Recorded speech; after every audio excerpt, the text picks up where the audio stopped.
Hello everyone, কেমন আছো সবাই? আশা করছি ভালো আছো, আর আমিও খুব ভালো আছি। তো এই দেখো, সকাল সকাল উঠেই দেখি পুকুরের জল সব ছেঁচা হয়ে গেছে, যেটা আগের দিন তোমাদেরকে বললাম যে আমাদের পুকুরটা আগের দিন ওদের পুকুরটা হয়েছে আর পরের দিন আমাদের পুকুরটা। তো এই দেখো, আমাদের পুকুরে একদম সব পুরো জল ছেঁচা হয়ে গেছিলো। আর পুরো এই যে এগুলোকে কি বলে, ক্যারেট না কি একটা বলে যেন।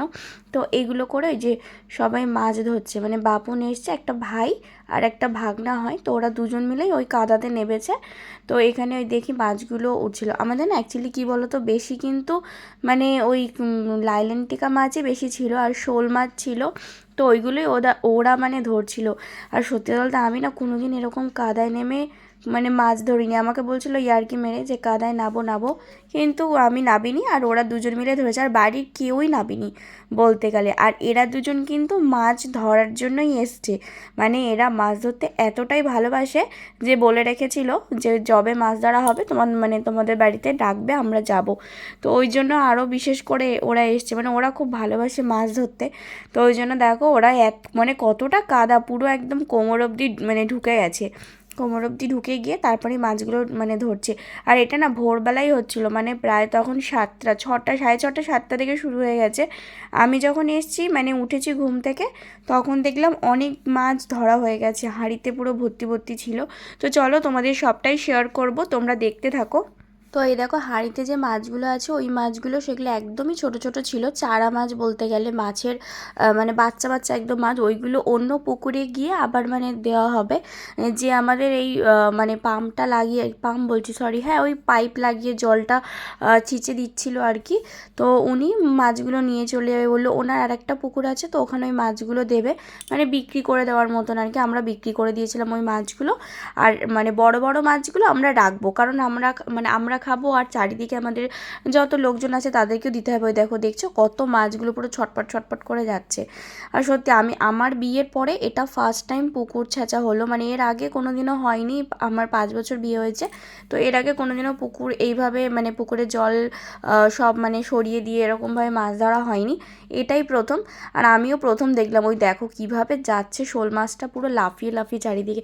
আর দেখতে এত ভালো লাগছিল, যারা মাছ ভালোবাসে তারা অবশ্যই বুঝতে পারবে যে এরমভাবে মাছগুলো ধরতে বা দেখতে কতটা ভালো লাগে। মনে হয় যেন গিয়ে নিজের হাতে ধরি, কিন্তু অসম্ভব ব্যাপার, নিজের হাতে তো ধরতেই পারবো না, এতটাই ভয় লাগে। আর এদেরকে দেখো, এদের কোনো ভয় নেই, লাফিয়ে লাফিয়ে গিয়ে মাছ ধরছে, এরম একটা ব্যাপার।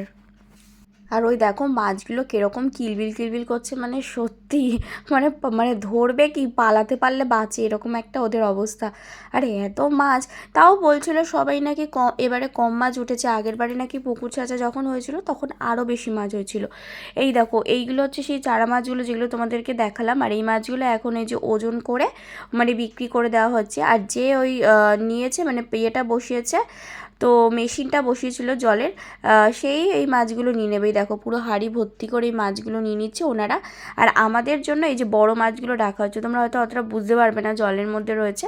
এই দেখো, পোনা মাছ, কাতলা মাছ, তারপরে ফলুই মাছ, তারপরে লাইলেন্টিকা, শোল মাছ, এইগুলোই ছিল।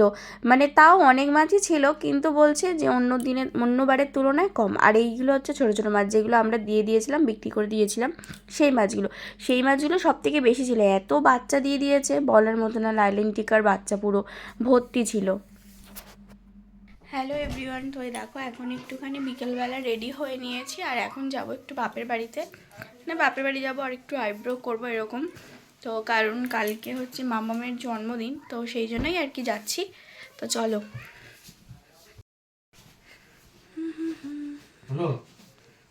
চলো। তো এই দেখো, বাপের বাড়িতে এসে এখন মায়ের সাথে গল্প করতে বসে পড়েছি। আর কি বলো তো, মা ছিল না, মা প্রায় অনেক দিন, 15-20 দিন মতন বাড়িতে ছিল না। আর যেহেতু 15-20 দিন ছিল না, সেহেতু না আমিও বাপের বাড়িতে একদমই আসিনি। আমাকে তো সবসময় আমার ব্লগ দেখলে তোমরা বুঝতেই পারবে, কাছাকাছি বাপের বাড়ি হলে যা হয়, সপ্তাহে একবার করে এসে অন্তত দেখা করে যাই, কিংবা 2 সপ্তাহ অন্তত একবার দেখা করে যাই। কিন্তু এবারে অনেক দিন, 2 সপ্তাহেরও বেশি, হয়তো মা 15 দিন গেছে, তারও অনেক দিন আগে থেকে না একদমই বাপের বাড়িতে আসা হয়নি। তো ওই জন্য আর মা সামনে আসলে কি বলো তো, যত কথা আছে সব যেন উগড়ে পড়ে। আর মাকেও দেখো আমাকে দেখে মানে কতক্ষণে সব কথাবার্তা বলবে সেরকম একটা মানে আকপাক আকপাক করে ভিতরটা। তো ওই জন্য দেখো দুজনে এখন বসেছি একটু গল্প করতে। আর তার মধ্যে বাবা এখন নিয়ে এসছে ফুচকা, কারণ আমরা সেভাবে বললাম যে কেউ কিছু খাবো না, বাড়ি এসে ভাত খাবো, যেহেতু বাড়ি চলে যাব। আর এখান থেকে বেরিয়ে আমরা যাব একটু মামামের জন্য একটা গিফট কিনতে, কারণ পরের দিন মামামের বার্থডে ছিল তোমাদেরকে যেটা বললাম। তো গিফট কিনতেই মেনলি আমরা বেরিয়েছিলাম। তো ওই জন্যে বাবা বললো কী খাবি, তো আমরা এই তাড়াতাড়ি করে যেটা ফুচকাই নিয়ে এসেছিলো, তো সেই ফুচকাটাই খাচ্ছিলাম। তো এই দেখো ফুচকাটা খেয়ে আমরা এখন বেরিয়ে যাব মামামের জন্য একটা গিফট কিনতে। আর মামামের বাবা বলেছিল যে সাইকেল কিনবে, কিন্তু কী বলো তো মামাম তো অনেকটাই ছোট, একদমই মানে পাও পায় না। আমাদের পাশের বাড়ি একটা বাচ্চার মানে সাইকেল আছে, তো আমরা দেখছিলাম যে ও পায় কি না পায়, একদম ছোট সাইকেল, তাতেও ও কিছুই পারছে না। তো ওই জন্য আমরাই বললাম যে না এখন সাইকেল কেনার কোনো দরকার নেই, তো চলো অন্য একটা কিছু গিফট ওর জন্য কেনা যাক, যেটাতে ও পরে ইউজ করতে পারবে বা কিছু সেরকমটা। তো চলো তোমরা ব্লগটা দেখতে থাকো, আমরা কি না নিই সবটাই তোমাদের সাথে শেয়ার করব। তো চলো আমরা ব্লগটা দেখতে থাকো। তো এই দেখো এখানে আবার এসেই মামাম শুরু করে দিয়েছে দুষ্টুমি। আর কি বলো তো মামার বাড়িতে আসলে না ও পুরো একদম রাজার হালে থাকে, কারণ জানে যে দুষ্টুমি করলেও এক ঘাও দিতে পারবো না, বাড়িতে গেলে তাও শান্ত হয়ে থাকে। আর এখানে এখন দেখো না ফুচকা নিয়ে কীরকম করছে, আলু ঝাল এই, কিন্তু তার সত্ত্বেও ওকে খেতে হবে, কিন্তু ওইগুলো করবে, আলু ঝাল আমি খাবো না, এই করবো সেই করবো, মানে অ্যাকচুয়ালি ও শুধু ফুচকাটা খেতে যায়। আর আলুটা আমি বার করে নিয়েছি, তাতেও বলছে আমার ঝাল লাগছে। তো তারপরে যাই হোক ফুচকাটা নিল। তো এই দেখো আমরা ওখান থেকে বেরিয়ে চলে এসেছি একটা সোনার দোকানে, মানে যেখান থেকে আমি সব কিছু জিনিসপত্র কেনাকাটা করি।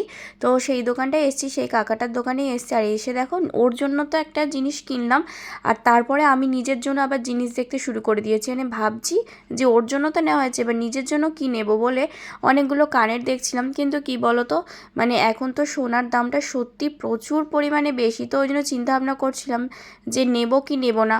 কিন্তু মামার বাবা বলছিল যে নাও, যদি পছন্দ হয়ে থাকে তাহলে নাও। কিন্তু আমি মনে মনে ভাবলাম যে না থাক, মেয়ের যে জিনিসটা নিয়েছি সেটাই নিই। আর এই দেখো কাকা তো পুরো একদম বক্স খুলে দিয়েছে, আর বারবার বলছিল তুই নিয়ে যা, তোর যেটা পছন্দ তুই নিয়ে যা, এখন টাকা দিতে হবে না। আমাদের না মানে এরকমই ব্যাপার জানো তো, আমার যেটা পছন্দ হয় আমি নিয়ে চলে আসি আর তারপরেই টাকা দিই, মানে ইনস্টলমেন্টে এখান থেকে আমরা জিনিসপত্র নিই। সে বাড়িতে আর কি নিয়েছি সেটা তোমাদের অবশ্যই দেখাবো। তো একটুখানি ফ্রেশ হয়ে আসি, আগে ড্রেসটা চেঞ্জ করে নিয়েছি, আগে চোখ মুখে জল টল দিয়ে একটু ফ্রেশ হয়ে নিই, তোমাদের দেখাচ্ছি। সরি, মানে তোমাদের দেখাচ্ছি যে কী নিয়েছি।